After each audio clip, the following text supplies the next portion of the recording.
Buenas tardes. A nombre del Inter-American Institute for Democracy les damos la bienvenida a todos y agradecemos la participación de nuestros panelistas que nos acompañan en este foro en el que abordaremos la situación del Ecuador a las puertas de la carrera presidencial que culminará el próximo 7 de febrero. Al menos una docena de precandidatos han anunciado su intención de llevar las riendas de un país con serios desafíos en lo económico, en lo político y en lo social. Un hueco en el presupuesto del año 2020 de 13.500 millones de dólares ha recibido un pequeño alivio en una reciente renegociación de la deuda externa, pero la crisis económica agravada por la emergencia sanitaria, siendo Ecuador uno de los países más golpeados por la pandemia del coronavirus, la cual está agravada por el desempleo y el hambre, conforman un panorama difícil para cualquiera que acepte este desafío. Vamos a iniciar dando paso a las palabras del director ejecutivo del Inter-American Institute for Democracy, el doctor y politólogo Carlos Sánchez Berzaín, quien nos ofrecerá una visión internacional sobre la transición a la democracia que ha venido desempeñando el Ecuador en la región. Gracias, María Fernanda. Un saludo a todos los participantes del foro y al presidente del instituto. El Ecuador es uno de los países que se presenta como ejemplo en el marco de lo que son las dos Américas en este siglo, la América democrática y la América dictatorial. Ustedes saben que yo sostengo que el siglo XXI en las Américas está marcado por la irrupción del castrochavismo, socialismo del siglo XXI, que empezó como movimiento ALBA bolivariano y que nace con la alianza de Chávez con Castro, que permite reactualizar y revitalizar la dictadura castrista, que con todo su know-how de varias décadas implementa en el siglo XXI esta situación que ha llevado a prácticamente el control de gran parte de América en determinado momento y que ahora se está reduciendo.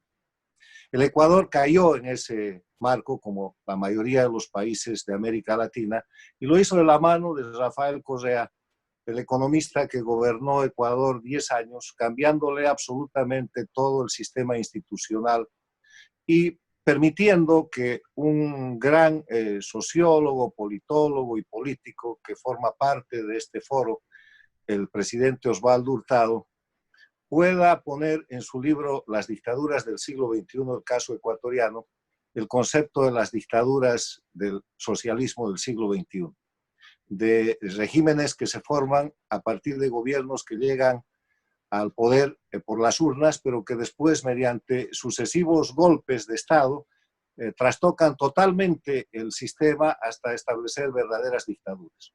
Ese sistema se instaló en Venezuela y se mantiene en Nicaragua, en Bolivia con Evo Morales, en el Ecuador con Correa, se amplió con el control del Petrocaribe a Centroamérica y el Caribe y tocó la Argentina con los Kirchner, el Brasil con el Partido de los Trabajadores, Lula y Rousseff, el Paraguay y casi toda la región, y controló la Organización de Estados Americanos también durante 10 años con la gestión del secretario Insulza.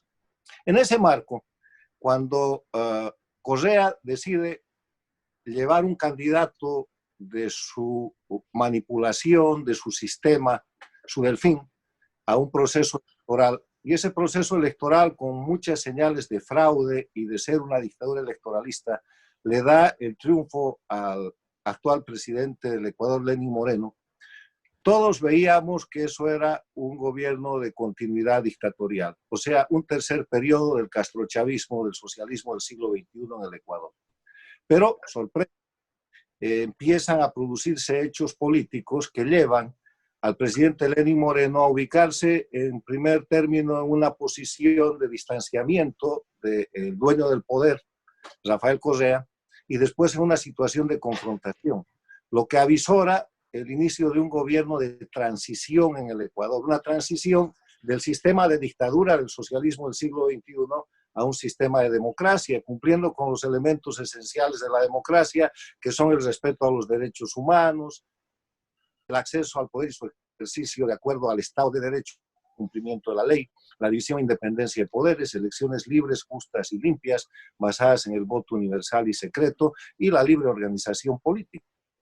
Entonces, un país como el Ecuador empieza a confiar que los exiliados pueden regresar, que la persecución política y la metida de mano en la justicia, la judicialización de la política, de la justicia para perseguir a la política puede cesar, que se puede transparentar el manejo económico del correísmo, por lo menos conociendo la deuda externa y buscando el esclarecimiento de múltiples casos de corrupción. Y vemos un gobierno que empieza un proceso de transición interesante porque es el delfín del correísmo, el presidente Lenín Moreno, que se convierte en el hombre de transición hacia la democracia. En ese escenario, la reacción del socialismo del siglo XXI, castrochavismo, que yo califico como una organización criminal transnacional y no como un proceso político, no se deja esperar y vienen las presiones sobre el gobierno del Ecuador. Y vemos el año pasado, en octubre, un golpe de Estado claramente digitado por el castrochavismo, operado por el sistema del Foro de Sao Paulo, aprovechando las debilidades y los inconvenientes internos que además son parte de la herencia que dejan los 10 años del gobierno castrochavista de Rafael Correa.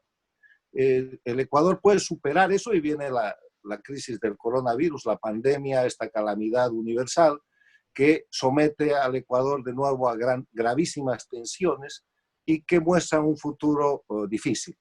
Es en ese escenario en el cual la importancia de este foro es considerar varias preguntas que se están haciendo los ecuatorianos y los latinoamericanos, que nos estamos haciendo todos.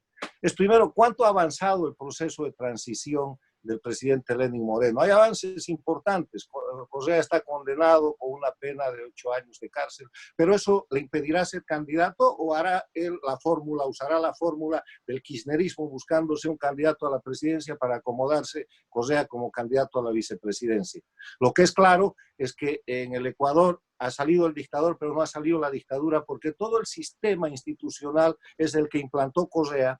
Lo mismo que está pasando hoy día en Bolivia, en un estado de mayor gravedad en Bolivia. El Ecuador tiene que soportar el sistema de jueces, de fiscales, de instituciones, inclusive de individuos y de poder político concreto, con muchísimo dinero manejado por Correa y por el castrochavismo internacional. Tiene que soportar una campaña transnacional. Encima de eso está la crisis económica, con el sistema del Ecuador dolarizado, que en mi criterio es un beneficio, pero ya lo explicarán los expertos.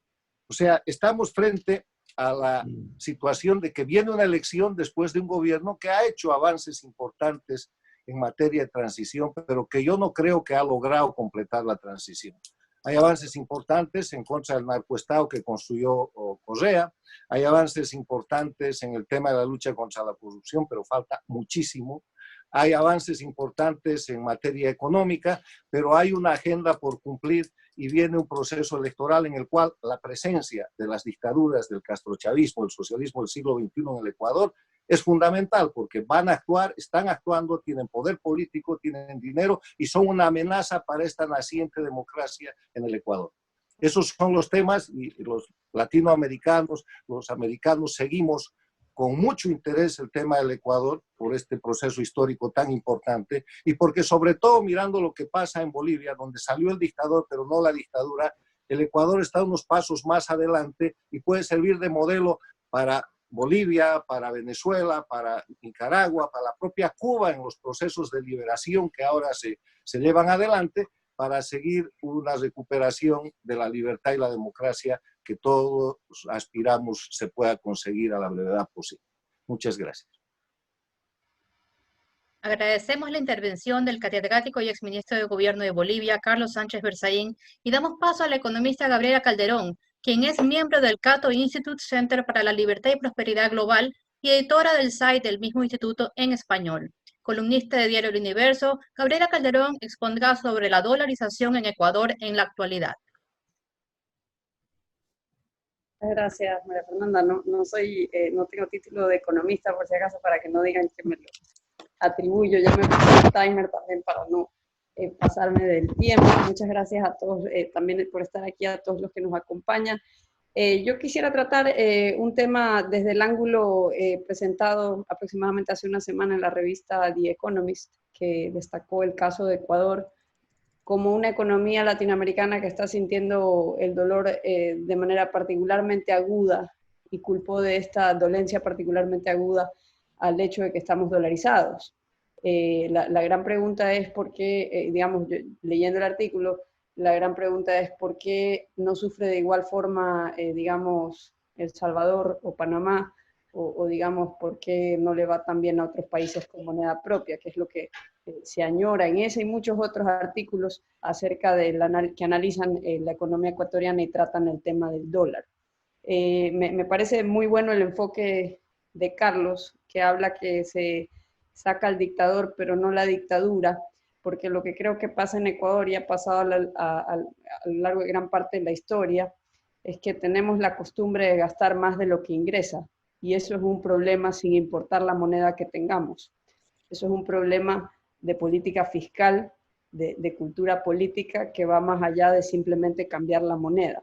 Ahora, dicho eso, es un problema con efectos secundarios que se ven muy controlados, muy disminuidos al haber eliminado la moneda propia. Porque, digamos, frente a una crisis, el no tener moneda propia en el entorno institucional en el que se bate el Ecuador, entorno institucional que, como bien señala Carlos, no ha cambiado mucho más allá de cambiar de personas, digamos, lo que garantiza es que sea una especie de retorno a la forma en que se manejó la política monetaria en el pasado. Quienes estiman que sería mejor frente a tener la dolarización, tener una moneda propia, yo creo que cometen una falacia de nirvana. Esto es suponer que si tuviésemos un banco central emisor, este se comportaría de manera óptima, no de todas las otras maneras en que se podría comportar. Incluso si nos comparamos con países con calidad institucional similar, como Argentina, no tendríamos por qué esperar que la situación sería mejor. De hecho, lo que suele suceder en estos casos de crisis es que estos países con moneda propia utilizan su moneda para devaluar y estas monedas se deprecian, así no lo hagan activamente, y esto muchos lo consideran como una ventaja, pero realmente es una desventaja porque lo que sucede es que esto aumenta el peso de la deuda pública externa sobre el presupuesto, justamente cuando necesitamos más ese presupuesto para otras cosas, ejerce una presión al alza sobre las tasas de interés, justamente cuando quisiéramos que bajen para ayudar a la recuperación económica, y esto debido a la siempre dupla desagradable de inflación y devaluación.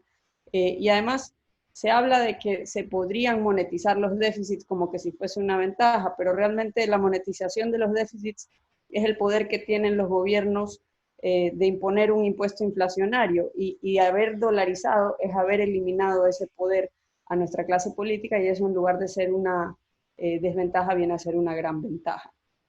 Dicho todo esto acerca de la dolarización, muchas personas sostienen que el problema viene a ser un problema de liquidez en determinado momento, como que si esta está determinada por el estatus de la balanza comercial, y por eso a lo largo de la década de Correa y luego continuado durante este gobierno, muchos analistas, asesores del gobierno sostienen y han sostenido a lo largo de los más de 10 años que han pasado, que es necesario imponer restricciones comerciales o incluso aumentar impuestos y hacerlo en nombre de salvar la dolarización, pero la dolarización no depende del estatus de la balanza comercial, realmente depende de la preferencia de los ecuatorianos de esa moneda sobre cualquier otra alternativa real disponible. La alternativa real disponible no es una moneda manejada de manera responsable por un banco central autónomo. Esa no es una alternativa probable en el caso ecuatoriano. Entonces, digamos, la dolarización se mantiene siempre y cuando la gente siga prefiriendo esa moneda como depósito de valor, como unidad de cambio, como reserva de valor frente a las alternativas disponibles, y eso no está determinado, digamos, por el estatus de la balanza comercial, eso está determinado simplemente por la confianza que la gente tenga en esa moneda. Por esta razón es que la gente, cuando atraviesa una crisis, incluso en países que tienen moneda propia, lo que buscan o lo que desean las personas y sus autoridades como refugio son dólares. Por eso es que los ministros de estos países que tienen su moneda propia y que pueden ejercer pueden ejercer política monetaria, de repente aparecen en Washington en conversaciones con el FMI en búsqueda de dólares.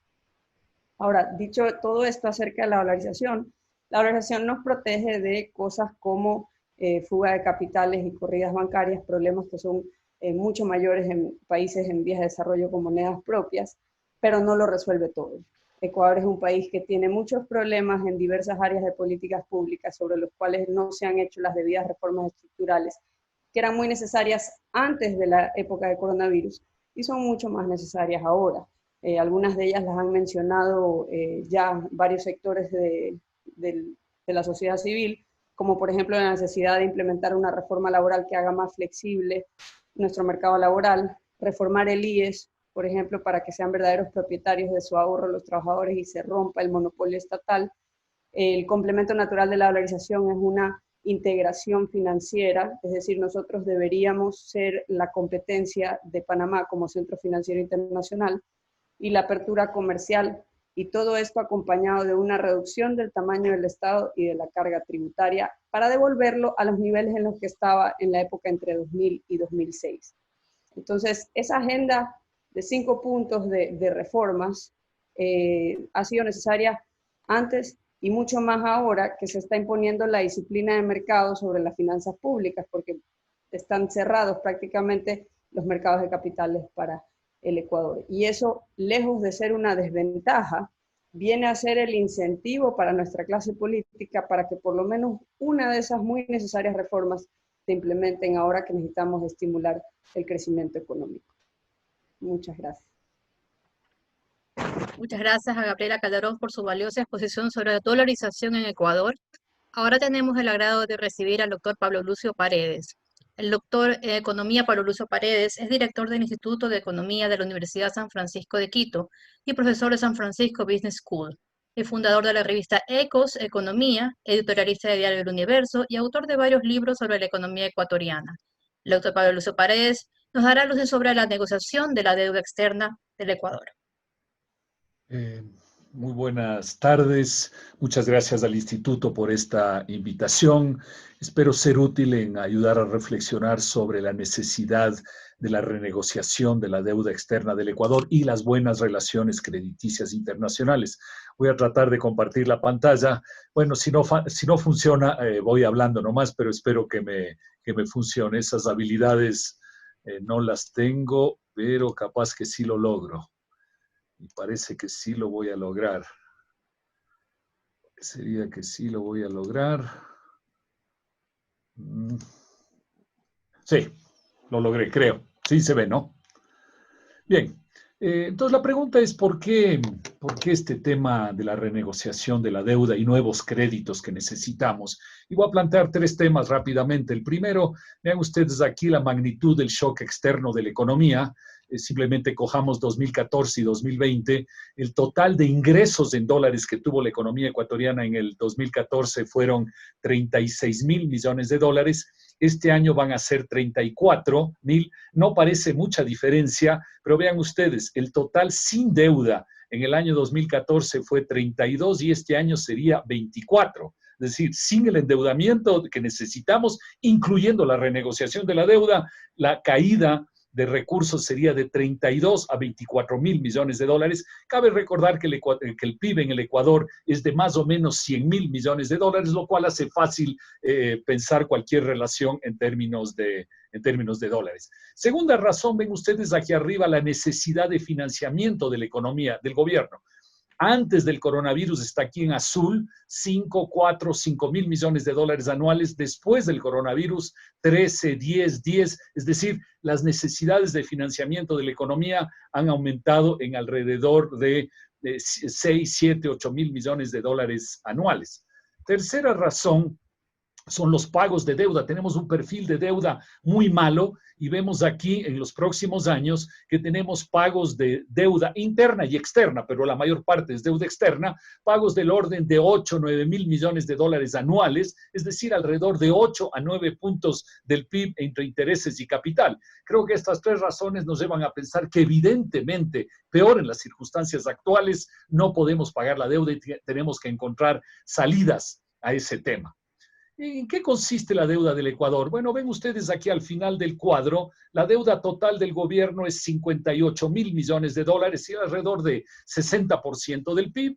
De eso, deuda interna son 16 mil millones y la deuda externa que ustedes ven a la mitad son 41 mil millones de dólares y alrededor de 42% del PIB. Pero aquí tengo marcado en rojo los tres centros importantes de esa deuda. Ven ustedes gobiernos, que es básicamente la China, alrededor de 6 mil millones de dólares, 6-7% del PIB, organismos multilaterales, alrededor de 14 puntos del PIB, y los famosos bonos en el mercado privado internacional, que son alrededor de 18 mil millones de dólares, es decir, cerca de 20% del PIB. Entonces, la pregunta nuestra es cómo y con quién negociar. Tenemos tres grandes centros de negociación, como acabamos de ver, bonos, China y multilaterales, pero cada uno tiene su especificidad.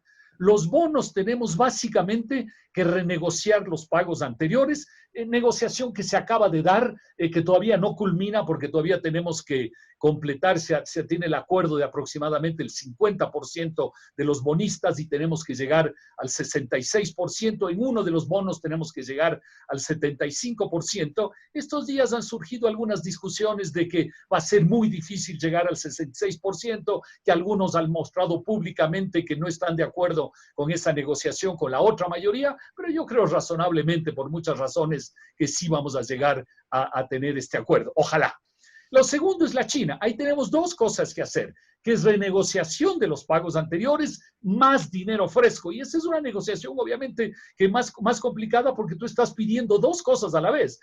Arrégleme lo del pasado y además deme dinero fresco. Y lo tercero son los multilaterales a los cuales básicamente le estamos pidiendo dinero fresco. Estos son los tres elementos que estamos manejando. Voy a hablar sobre todo del primero, que es el que se acaba de avanzar públicamente, pero los tres son muy importantes y ustedes saben que son muy importantes porque además cada uno de los tres espera que el otro dé el primer paso. Los organismos multilaterales le dicen a los tenedores de bonos, bueno, ustedes ganan dinero con eso, ustedes toman riesgos y cuando se equivocan y el cliente no puede pagar, pues usted tiene que asumir ese riesgo. Los bonistas le dicen a los multilaterales, bueno, pero ustedes fueron creados para ayudar a los países cuando están en problemas, así que yo sigo cobrando y usted más bien preste plata al gobierno del Ecuador. Y luego está la China, que también hay otros que dicen, bueno, yo no voy a poner mi dinero para que se sigan manteniendo los pagos al día a la China también tiene que entrar en el paquete. Entonces, hay que encontrar el buen timing de las tres cosas y yo creo razonablemente que el Ecuador lo va a lograr durante este año, empezando por el tema de los bonos, que ojalá se concreten estas próximas semanas, luego se anunciará probablemente de la China y luego les tocará a los multilaterales completar, digamos así, el financiamiento que requiere el Ecuador. Es una estrategia que el Ecuador la ha emprendido basada no en el conflicto, sino basada en una buena y sana negociación con las partes. Ojalá se demuestre que ese espíritu positivo sí funciona, digamos, las negociaciones internacionales. Los bonos hay que renegociarles porque ustedes ven aquí que tenemos 10 años para pagar alrededor de 18 mil millones de dólares en bonos y hay años en que los pagos son exorbitantes, 3-4 mil millones de dólares anuales, 3-4% del PIB solo en bonos, que obviamente el Ecuador no tiene la capacidad de pagar. Y además estos primeros años, 2020, 2021, 2022, en que estamos en plena crisis del COVID, pues tenemos también pagos muy importantes que el Ecuador no puede hacer. Entonces el Ecuador se ha sentado a la mesa, yo diría con muy buena voluntad para encontrar una solución no conflictiva, sino una solución razonable para las partes y lo que se ha conseguido es lo que está aquí. Son 3 o 4 cosas que son importantes. Uno, la tasa promedio de los bonos ha bajado de 9,2 a 5,3, es decir, una rebaja del más del 40% en la tasa de interés, y tengamos presente que las negociaciones anteriores, en particular empezando en el gobierno de Correa, fueron muy malas y el Ecuador ha tenido que pagar tasas en promedio del 9,2 y llegando incluso a pagar tasas cercanas al 11% en el mundo actual de tasas de interés bajas. Es una barbaridad. Pero bueno, es la situación que teníamos. Entonces hay una propuesta de bajar 40% las tasas. Como ustedes ven más arriba, se ayuda a desahogar estos primeros años que son complicados, 5 años de gracia en capital, 2 años de gracia en intereses. Luego el plazo total de la deuda se lo extiende del año 2030 hasta el año 2040, es decir, hay pagos que se extienden más y hay un pequeño alivio en capital que es del orden del 10%. Todo esto lleva, como ustedes pueden ver en este cuadro, a un cambio importante en los flujos de pago.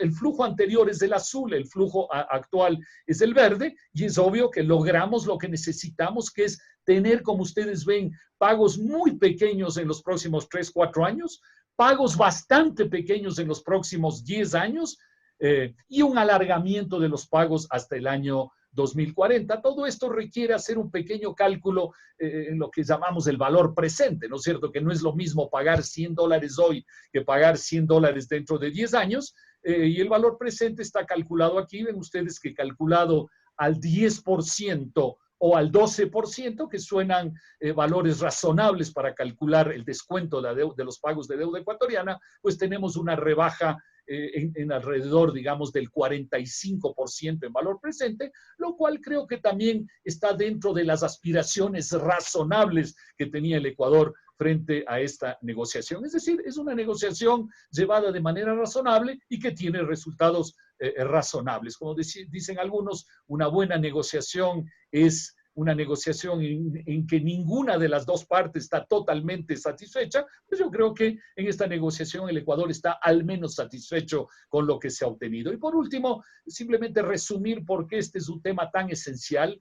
Recordemos que por el mal manejo económico en los últimos 10 años, el Ecuador no tiene ahorros, no tiene acceso al mercado internacional, no puede imprimir dinero y devaluar la moneda, y lo señalo entre paréntesis, lo cual es en definitiva muy sano que no tengamos esos instrumentos, pero no los tenemos, estos instrumentos en su conjunto. Entonces, ¿qué se vuelve esencial en el Ecuador? Y estoy seguro que Augusto va a profundizar estos temas, simplemente señalo en términos generales. Necesitamos al menos 3 cosas importantes. Uno es la reducción en el gasto estatal no productivo. Segundo, una adaptación del mercado laboral que es tremendamente complicado e ineficiente en el Ecuador. Y tercero, justamente lo que trataba esta conversación, que es la renegociación de la deuda y los aportes externos a un fondo de crisis para atender a las familias y a las empresas vulnerables. Así que ese es el entorno que quería comentar con ustedes sobre la deuda y la renegociación de la deuda. Muchas gracias. Muy agradecidos con la intervención del doctor Pablo Luzo Paredes. En este momento damos la bienvenida al doctor Augusto de la Torre, quien es profesor adjunto de la Universidad de Colombia, fue presidente del Banco Central del Ecuador, trabajó en el Banco Mundial como economista en jefe para América Latina y el Caribe. Ha trabajado en el Fondo Monetario Internacional. Es director de investigaciones económicas de la Universidad de las Américas de Quito, UDLA. El doctor Augusto de la Torre expondrá sobre la pandemia en Ecuador y la región. Bueno, muchas gracias. María Fernanda, te ruego que me indiques cuando ya esté cerca de los 10 minutos para no pasarme. Quiero hacer algunas reflexiones que a mí me parecen importantes para entender la complicación de la pandemia. Y luego voy a traer esas reflexiones hacia el Ecuador. Primero, los efectos sobre la economía de la pandemia se están volviendo cada vez más inciertos y cada vez más negros. Y yo creo que todavía en el mundo no podemos llegar a la determinación de si vamos a poder evitar una gran depresión. No es imposible que el mundo entre en una gran depresión. Todavía yo creo que estamos esperando que no pase. Y la razón por la que esperamos que la gran depresión no pase es doble. La primera, que tenemos una esperanza, como los humanos siempre tienen esperanza de todo, de que algún rato va a venir una vacuna, de manera que el shock de salud no es permanente, sino transitorio. Pero los efectos del choque de salud sí parecen empezar a ser permanentes o muy persistentes por lo menos. Y entonces lo que tú tienes es que, para darte un ejemplo, En abril, el Fondo Monetario pensaba que en América Latina la contracción iba a ser del orden de 5% en el 2020. En junio, el Banco Mundial revisó ese estimado y predice una contracción económica de 7% para América Latina en junio. Y hace una semana el Fondo Monetario hizo una nueva revisión y ahora está prediciendo que la caída de la economía en América Latina para el 2020 será de 9.5%. O sea, se está volviendo un blanco que se mueve a cada rato y que no logramos saber por dónde está. Hemos perdido la capacidad de proyección por la gran incertidumbre que tenemos. Entonces, dentro de esta catástrofe global, lo que está pasando es que los países obviamente están tratando de enfrentar tres grandes prioridades y se les está complicando la cosa en todas las tres prioridades. La primera es tratar de que la gente no muera. Y eso es un tema de salud pública, que en el fondo se reduce a decir, evitemos que nuestros sistemas de salud se desborden. Y para evitar que los sistemas de salud se desborden, necesitamos lo que se llama aplanar la curva del contagio. Y cuando ya pensábamos que estábamos aplanándola, esta curva se está disparando en algunas partes del mundo, particularmente en Brasil y en Estados Unidos, que son los campeones del crecimiento exponencial de los contagios. Las muertes no han subido con la misma velocidad y esa es una buena noticia. Pero ya en el mundo tenemos 500,000 de fallecidos por causa del COVID. Ya tenemos 13 millones de contagiados. Y el ritmo de muertes por día es importante, el ritmo de contagios por día es importante. Entonces estamos enfrentándonos a un problema de salud tan grande que incluso los mejores sistemas de salud pública del mundo han logrado superarlo bien. Obviamente Estados Unidos tiene un pésimo sistema de salud pública y está ahora pagando los platos rotos por eso. Y otros países que tienen mejores sistemas de salud están enfrentando lo mejor, pero incluso sistemas de salud universales como el de Inglaterra no se da abasto, porque a pesar de que es universal no es de buena calidad. Mientras otros sistemas de salud que son universales de mejor calidad, por ejemplo en Alemania o en Corea del Sur, se está enfrentando a la situación de mejor manera. Entonces, una gran lección para el mundo es que no hay que ignorar la importancia de la política pública y que el tema de salud es una esfera en donde la política pública domina porque los mercados no resuelven los problemas de salud. Ahí hay muchos elementos de bien público que requieren de política pública. Entonces, una gran lección para el mundo de que este es el gran momento para repensar la política pública. Entonces, estamos con este problema de salud y es una primera prioridad.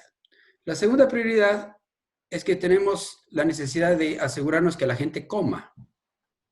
Y el número de habitantes del mundo que está viviendo del día a día está creciendo exponencialmente. Entonces, tenemos, por ejemplo, en el Ecuador, en mi país, yo estimo que vamos a llegar rápidamente a tener 12 millones de ecuatorianos que viven del día a día, en un país de 17 millones. Estamos hablando de proporciones enormes. Y entonces, ¿qué es lo que el mundo está haciendo para evitar que la gente no se muera de hambre o que pueda vivir y consumir y tener el consumo básico? Bueno, en Latinoamérica se han activado las transferencias monetarias, ¿no?, que en muchos países son condicionadas. En Ecuador nosotros tenemos un sistema de bono de desarrollo que llega a 1 millón de hogares, es decir, más o menos a 4 millones de ecuatorianos. Y el gobierno, sabiamente, una de las primeras cosas que hizo fue duplicar la cobertura del bono de desarrollo. Entonces ahora tenemos un bono de desarrollo que le da dinero, no mucho, $50, $100 a cada hogar que califica, y ya tenemos más o menos 2 millones de hogares cubiertos por el bono de desarrollo, lo cual nos da como 8 millones de ecuatorianos recibiendo asistencia humanitaria, pero me parece que vamos a necesitar ampliar en un 50% esta cobertura. Y lamentablemente en el Ecuador el egoísmo ha triunfado. Y entonces cuando el gobierno propuso a la sociedad un sistema humanitario para que la gente que tiene más ahorros y dinero le tienda la mano al ecuatoriano que se muere de hambre, saltaron en contra de esa iniciativa las empresas y el Congreso. Lamentablemente el Ecuador no encontró un punto de convergencia en una cosa que es tan básica, que es un acto solidario. Y lamentablemente la iniciativa del gobierno se la vio como un intento de elevar impuestos. Y en el Ecuador los anticuerpos hacia los impuestos se han extendido de tal manera que ya se ha vuelto un dogma, más que una conversación, digamos, civilizada y razonable, se ha vuelto un dogma. Entonces, la iniciativa de este esfuerzo solidario murió porque se la acusó de ser un aumento de impuestos, cuando no tenía nada que ver con eso, porque el dinero iba a ir a un fideicomiso separado del presupuesto. Bueno, entonces tenemos este problema humanitario que en el Ecuador estamos ahí tratando de resolver, pero es el problema mundial. En otros países, ¿qué es lo que se hace? Otros países están mandando cheques a los trabajadores que están confinados. En Estados Unidos, por ejemplo, a mi hija ya le llegó un cheque de $1,200. Puede ser que les llegue otro, porque están enviando estos cheques a los trabajadores que han perdido su trabajo y por tanto tienen acceso al seguro de desempleo, o que están confinados y no están recibiendo los sueldos de una manera normal. Entonces, eso es lo que está haciendo el mundo, está subsidiando el ingreso de la gente cuando puede, cuando los gobiernos pueden. En Europa, que son menos liberales que en Estados Unidos y más solidarios, les han pedido a las empresas que por favor no despidan a los empleados y el gobierno les está ayudando a las empresas a pagar sueldos bajo condición de que no los despidan. Estados Unidos, que está en el otro extremo, despide rápidamente, pero la gente se acoge al seguro de desempleo. Entonces ya tenemos 40 millones de americanos en el seguro de desempleo. Entonces la segunda cosa que el mundo está tratando de hacer es asegurarse que la gente tenga dinero para el consumo básico. Y la tercera cosa que el mundo está tratando de hacer, y también Latinoamérica, es asegurarse que no quiebren empresas que son fundamentalmente viables. Y claro, se ha vuelto un gran problema definir qué empresas son viables. No sabemos. Sabemos que van a haber un montón de pérdidas y de quiebras, pero no sabemos exactamente dónde. Y se ha vuelto muy difícil desde el punto de vista económico distinguir entre las empresas que tienen viabilidad y las que no tienen. Entonces, el mundo está tratando de generar esquemas para mantenerles con vida a las empresas que deberían vivir y aceptar, tristemente, que algunas van a tener que morir. Y entonces, el mundo se diferencia dependiendo de cómo están sus sistemas para tramitar la quiebra de empresas o la reorganización o reestructuración de empresas. Eso está haciendo todo el mundo y está haciendo también Latinoamérica a su manera. Los países que tienen más músculo fiscal lo hacen más. Entonces, ¿qué es lo que está pasando en el camino? Lo que está pasando es que los déficits fiscales están creciendo enormemente. Las expansiones fiscales en América Latina son el orden de 10 puntos del PIB. Entonces, tenemos en todo el mundo déficits fiscales del orden del 7 al 15% del PIB, lo cual implica un crecimiento brutal de la deuda pública en el mundo. Entonces, está pasando en el sector fiscal, que está tratando de sostener la economía de mercado, porque la economía de mercado con este tipo de choque sistémico no puede sostenerse a sí misma. Entonces, y por otro lado, tienes un esfuerzo muy grande de tratar de mantener crédito para las empresas. Y uno de los temas técnicos más complicados en el mundo es que todo el mundo quiere que las empresas tengan crédito y nadie quiere dar crédito. O sea, mientras más sanos están los bancos, menos crédito quieren dar, porque no saben si van a perder. A fin de cuentas, los bancos dan créditos y pueden cobrar. Pero si no sabes si la empresa te puede pagar, te da mucho miedo dar crédito. Y mientras mejor capitalizado estás, más proteges la plata de los depositantes y tu propio capital. ¿Ok? Entonces ya termino con esto, redondeo con esto. Entonces, esto es lo que está tratando de hacer el mundo con más o menos éxito. Estamos caminando en la oscuridad. Entonces, ahora piensa en el Ecuador. El Ecuador es uno de los eslabones más débiles del planeta. Entonces, todo lo que les he dicho hay que multiplicarlo por 10 para el Ecuador. Los desafíos son enormes por todos los lados. No tiene músculo fiscal, no tiene ahorros internos, no tiene reservas internacionales, no tiene acceso al crédito, no tienes espacios para maniobrar. Entonces, el Ecuador vamos a tener, el golpe económico va a ser mucho más hondo. Creo que vamos a tener un crecimiento exponencial de la informalidad, crecimiento muy grande de la pobreza y una gran cantidad de destrucción de empleo formal y de empresas, que va a ser muy difícil recuperar. Y tengo la impresión de que el Ecuador va a ser uno de los países que más lentamente se va a recuperar. Mientras que a los países ricos, tú les sueltas la cuerda, les dejas que la gente vuelva a gastar, gasta y la economía se recupera. En el Ecuador creo que la recuperación va a ser mucho más lenta, más difícil, en parte porque no podemos competir en el mundo, el dólar está muy fuerte ahora y eso no nos ayuda a competir. Y segundo, porque seguimos con un costo de capital altísimo, dado el alto riesgo país. Entonces, el Ecuador, como decía Gabriela, la capacidad del Ecuador de salir va a depender de la capacidad de hacer reformas. La oportunidad para equivocarse en el Ecuador es enorme, el espacio para acertar es bien angosto. Y la democracia típicamente no acierta rápido, porque la democracia es complicada, no es una dictadura. Entonces nos va a tocar tratar de acertar en un terreno muy angosto, con una democracia que es difícil, para hacer reformas que son siempre difíciles en cualquier país, sin las cuales yo me temo que tenemos frente a nosotros una década perdida para el país. Muchísimas gracias, doctor Augusto de la Torre, por su valioso aporte a este foro. Seguimos ahora con el doctor Simón Pachano, profesor investigador de la Facultad Latinoamericana de Ciencias Sociales del Ecuador, Flaxo, autor de varios libros y publicaciones sobre democracia, partidos políticos y elecciones. Ha sido Visiting Fellow en el Kellogg Institute de la Universidad de Notre Dame, profesor en varias universidades en América Latina y España. También es editorialista de Diario Universo y nos brindará un análisis sobre la sociedad ecuatoriana. Gracias, María Fernanda. Sí, gracias por la invitación. Buenas tardes.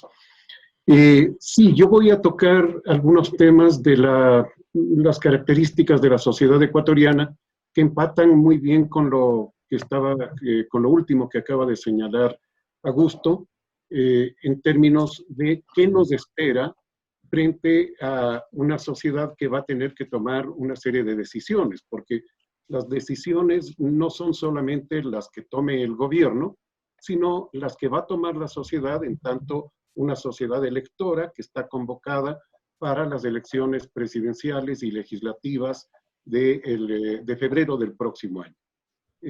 Aún hay el debate sobre cómo realizar esas elecciones, en fin, no voy a tocar ese tema.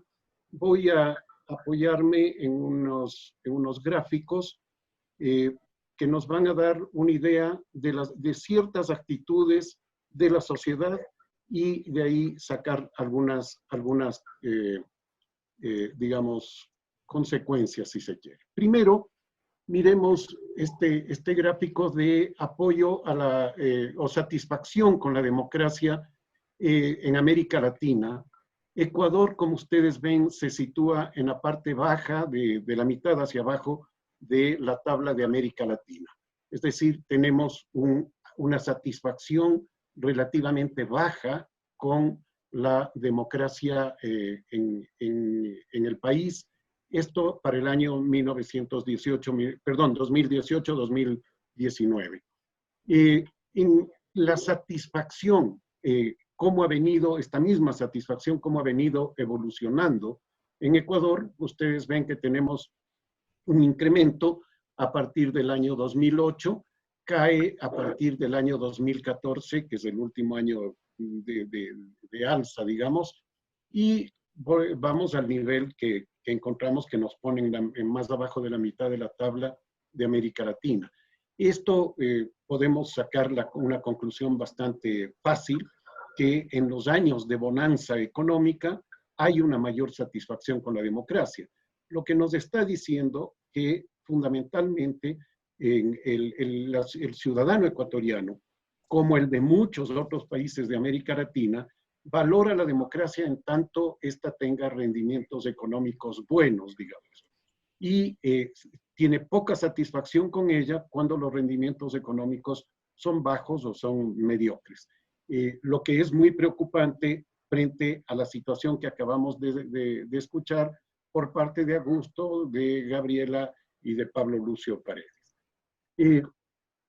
El apoyo a la democracia, ya no solo la satisfacción, el apoyo a la democracia también muestra niveles bastante bajos en Ecuador, es decir, apenas un 54% de la población en promedio apoya en el último año a la democracia, apoya decididamente, luego de haber tenido años como el 2014 con 2/3 de la población que se manifestaba apoyando.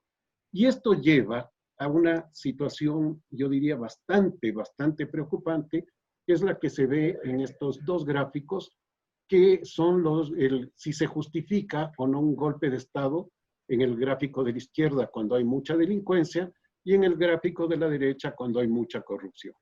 Ustedes ven que Ecuador ocupa respectivamente el tercero y cuarto lugar en América Latina entre los países que más apoyarían un golpe de Estado en esas condiciones. Estas son, digamos, en términos generales, las condiciones que quería presentar para partir hacia un análisis de qué es lo que puede venirse. Antes de comenzar este diálogo, conversábamos con el resto de participantes de una preocupación que tenía María Fernanda sobre el alto número de candidatos que posiblemente se van a presentar a las elecciones. Se decía que habrá por lo menos una docena, y sí, hay que poner énfasis en el por lo menos, porque posiblemente van a ser más. Y esto va a llevar a una situación que de alguna manera la hemos vivido antes en Ecuador. Y es una situación bastante preocupante porque la fragmentación va a llevar a que el voto se disperse. No hay en este momento una o dos candidaturas fuertes que pueda decirse que van a capitalizar los votos y que por lo tanto van a polarizar la elección y dejar marginalmente a una gran cantidad de candidatos con un 1 o 2% que no cuentan nada, sino que puede darse lo que ya decía, se ha dado en Ecuador y se acaba de dar hace poco más de un año en las elecciones municipales y provinciales, y es que se puede ganar una elección con apenas un 20%. El actual alcalde de Quito fue elegido con el 20% de la votación. En las presidenciales, si bien hay la doble vuelta en Ecuador, el balotaje, sin embargo, lo que cuenta es la primera vuelta, cuánto tiene de apoyo un presidente, y hemos tenido ya el caso, por ejemplo, de que el coronel Gutiérrez ganó la elección con el 20%. Él tuvo el 20% y quien le seguía tuvo el 18%, lo que quiere decir que el 62% de los votantes no votaron por los candidatos que llegaron a la segunda vuelta. Esto nos lleva a un problema bastante serio, que es el de la baja legitimidad de origen de las próximas autoridades. Es decir, autoridades que van a tener una legitimidad muy precaria en términos del apoyo ciudadano y que además no van a contar seguramente con una bancada legislativa importante. Lo más probable es que haya mayor fragmentación legislativa que la que tenemos actualmente y por lo tanto que sean gobiernos en minoría, como han sido prácticamente todos los gobiernos ecuatorianos, exceptuando los de Rafael Correa a partir del año 2009 en adelante, y que sea imposible el llegar a acuerdos para pasar reformas legales, no se diga nuevas leyes, o las reformas que nos han sugerido los colegas economistas que me antecedieron en la palabra. Es decir, va a ser, yo creo, un periodo muy complejo, muy difícil. Yo tengo un pesimismo muy grande respecto a lo que puede venirse por esta situación. Y con una ciudadanía, con las características que veíamos, con las características de esta desilusión con la democracia, con un cierto grado de apoyo a una solución autoritaria, es muy probable que la balanza se incline por esa vía y que tengamos un gobierno de corte autoritario, ya sea de izquierda o de derecha en la próxima elección. Se puede decir que es una visión tremendamente pesimista, sí lo es, pero está basada en hechos muy concretos. El hecho más cercano y más preocupante es que precisamente ahora, frente a la pandemia, no ha habido el más mínimo intento de llegar a un acuerdo nacional en aspectos fundamentales, en aspectos importantes. En países, no sé, como Uruguay, inmediatamente hubo un acuerdo en torno a políticas que había que aplicar en ese momento. En Chile se está llegando en este momento a hablar de algún tipo de acuerdos, en fin, ¿no?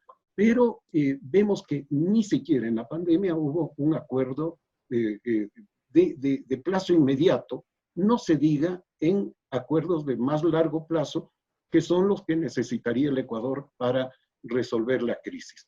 Incluso es muy probable que acuerdos, que acciones como la de la renegociación de la deuda puedan no tener una continuación como debería tener, dado esta situación. Por lo tanto, creo que esos son algunos elementos que pondría yo sobre la mesa, digamos, para que de ahí se haga el análisis. Yo no quiero abundar en especulación sobre las elecciones, no quiero abundar en escenarios que pueden presentarse. Me parece que el escenario general es un escenario, insisto en la palabra, pesimista. Muchas gracias. Muchísimas gracias al doctor Simón Pachano por su importante exposición. Ahora damos la bienvenida al doctor Osvaldo Hurtado, expresidente del Ecuador y miembro ilustre del Consejo Ejecutivo del Inter-American Institute for Democracy. Preside la Corporación de Estudios para el Desarrollo, CORDES, fundación que conformó en el 84 para el estudio de los problemas políticos, económicos y sociales del Ecuador. Temas en los que su aporte y visión son referencia a nivel nacional e internacional. El doctor Osvaldo Hurtado es un referente en la política ecuatoriana y es de ello que nos dará su importante análisis. Quería agradecerte por la presentación. Decía que el Ecuador fue uno de los primeros países de América Latina que recuperó la democracia y que el año pasado se cumplieron 40 años de vivir bajo un régimen republicano. En estas 4 décadas la economía creció en un promedio anual de alrededor del 3%. Habría podido crecer al 5 o más por ciento. Si el país hubiera tenido la visión de poner un mayor acento en inversión extranjera para producir petróleo y producir oro, plata y cobre. Esto no fue posible, principalmente por 3 razones. Porque el Ecuador es un país profundamente populista. Son raros los políticos que no lo son y también los partidos que no se comportan de esa manera. Y eso es válido tanto para la derecha como para la izquierda. Aquí no hay distinciones. Y es así en buena parte porque el gusto nacional se orienta hacia los líderes populistas. Líderes políticos que no lo sean no suelen ser muy afortunados en la política ecuatoriana. Y como todos los colegas del panel lo saben y quienes nos escuchan, el populismo crea condiciones para que se desaten graves crisis económicas. Y eso es lo que ha pasado con el Ecuador en este largo periodo de casi medio siglo, ¿no? De manera que, como sucede hoy, un gobierno populista deja tal número de problemas en la economía que son muy difíciles de solucionar.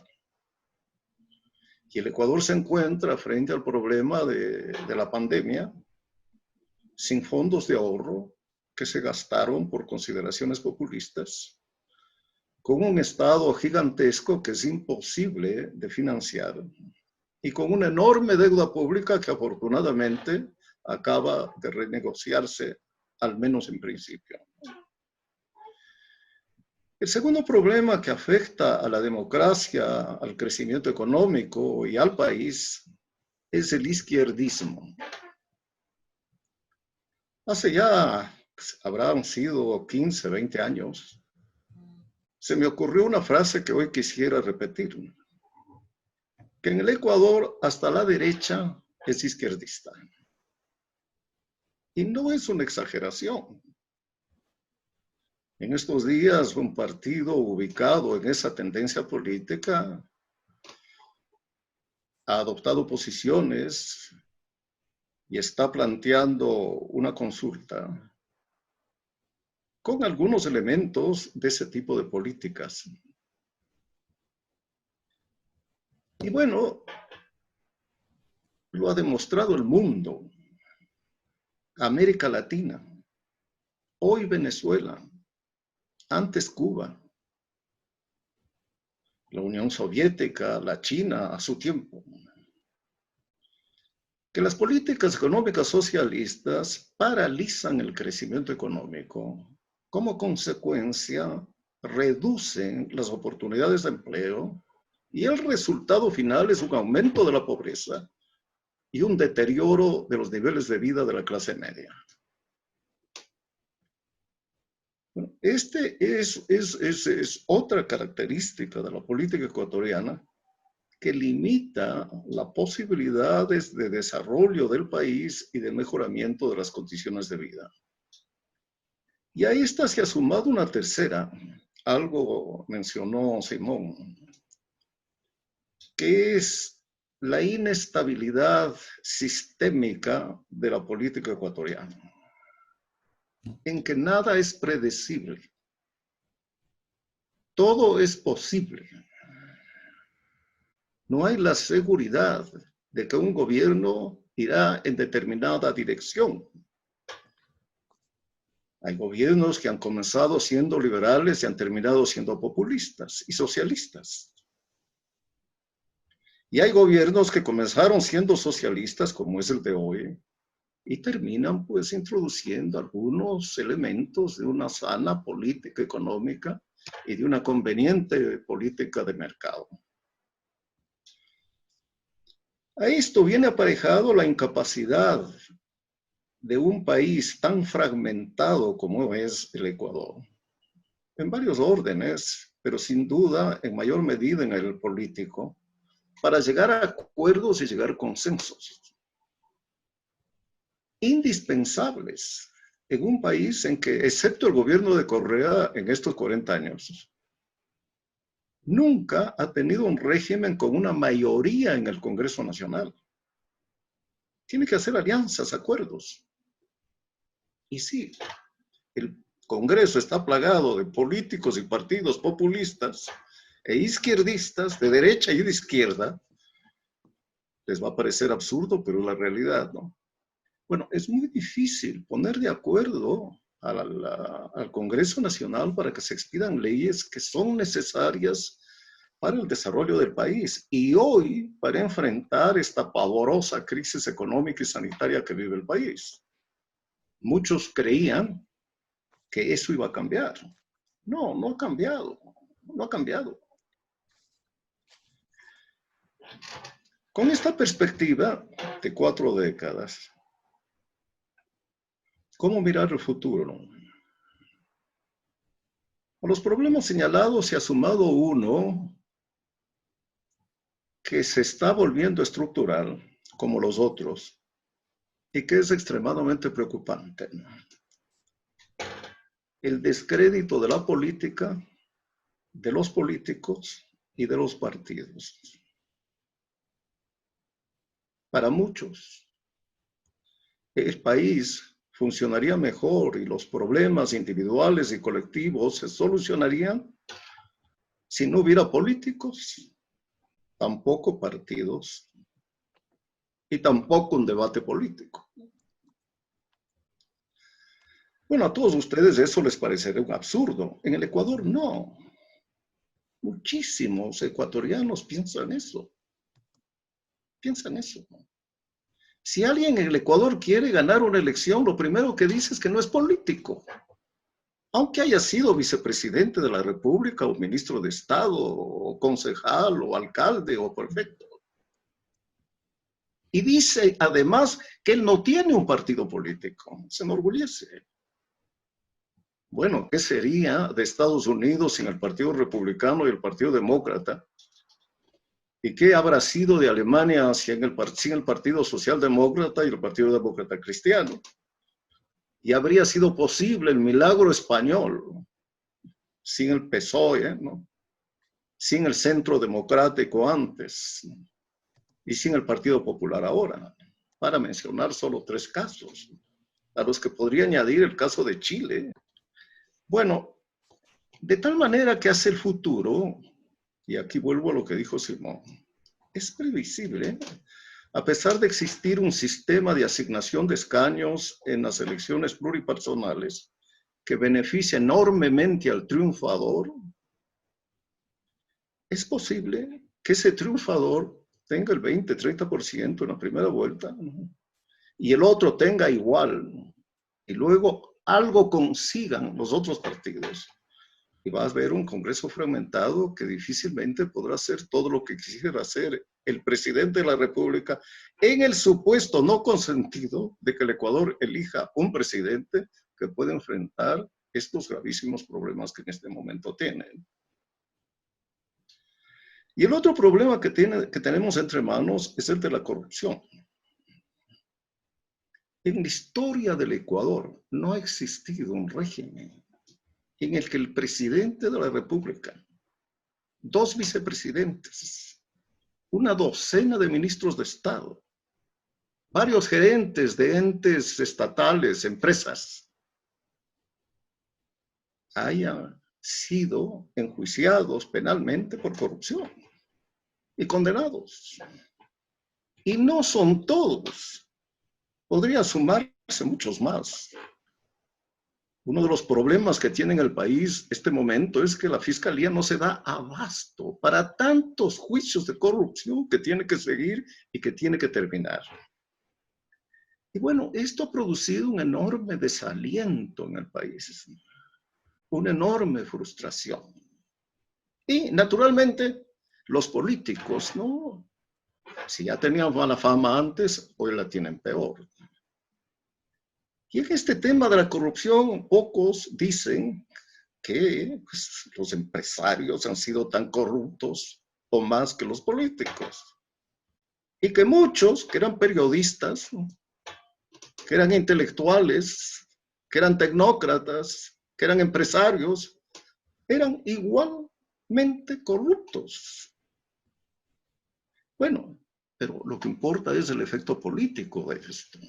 Frente a este desaliento, los electores añaden otro elemento para el momento de votar. Y ese elemento es absolutamente impredecible. En esas condiciones, entonces, el Ecuador en este momento apuesta a quien sea el próximo presidente. Y si esa apuesta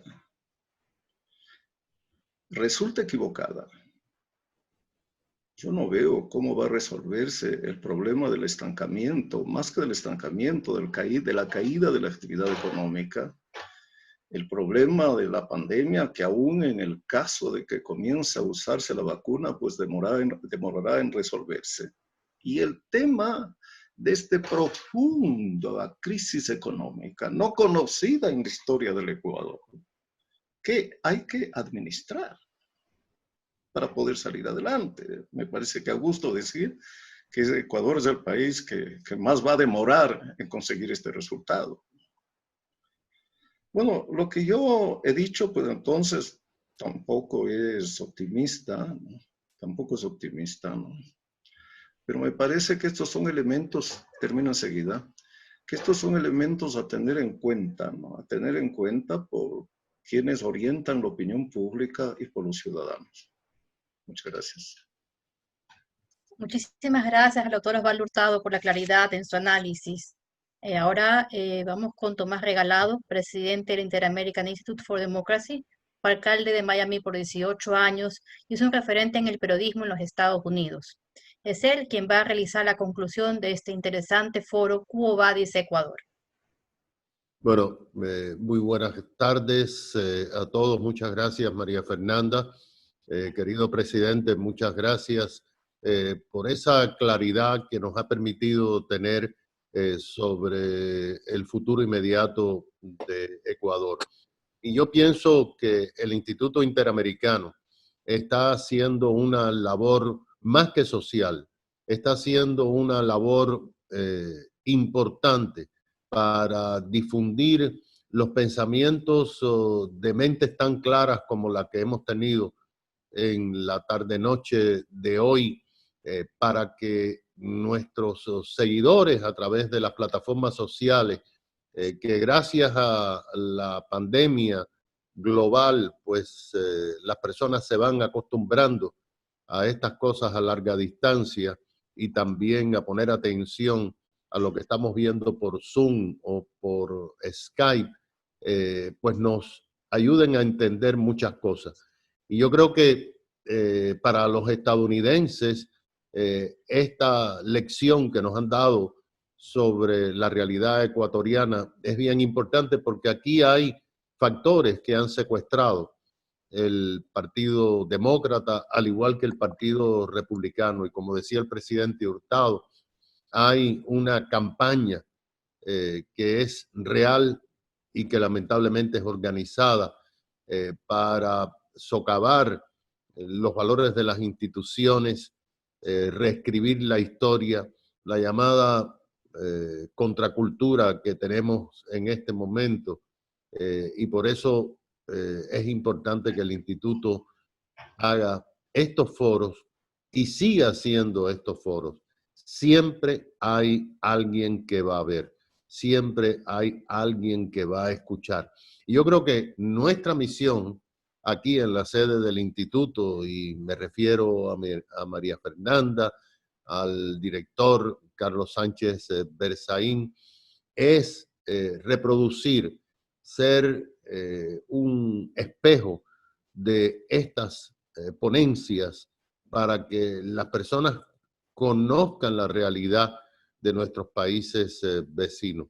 Y yo simplemente quiero advertirles que evidentemente van a haber personas, como la hay hoy en Estados Unidos, que están usando el tema de la pandemia para fatigar más a los votantes y evitar que acudan a las urnas. Y yo creo que el ejercicio que se va a hacer aquí ahora en agosto con una primaria nacional y después en noviembre les va a servir un poco a ustedes los ecuatorianos para detectar cómo las campañas en las plataformas sociales o las declaraciones a través de la prensa pues pueden influenciar la presencia o la ausencia de votantes en las urnas. Así que yo me siento muy orgulloso de la labor del instituto y me da muchísimo placer haber podido conocer más de lo que es el futuro de Ecuador, porque en definitiva nosotros somos una nación dentro de una nación.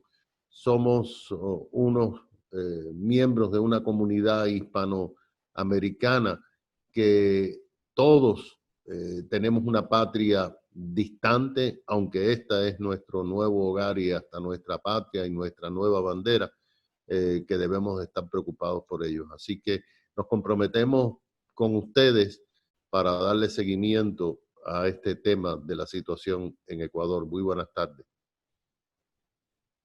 Agradecemos a don Tomás Regalado, a Carlos Sánchez Berzaín, a Gabriela Calderón, Pablo Luzo Paredes, Simón Pachano, Augusto de la Torre, Osvaldo Hurtado. Todo un panel de lujo que nos ha acompañado hoy en este importante foro Quo Vadis Ecuador. Los esperamos en el próximo foro.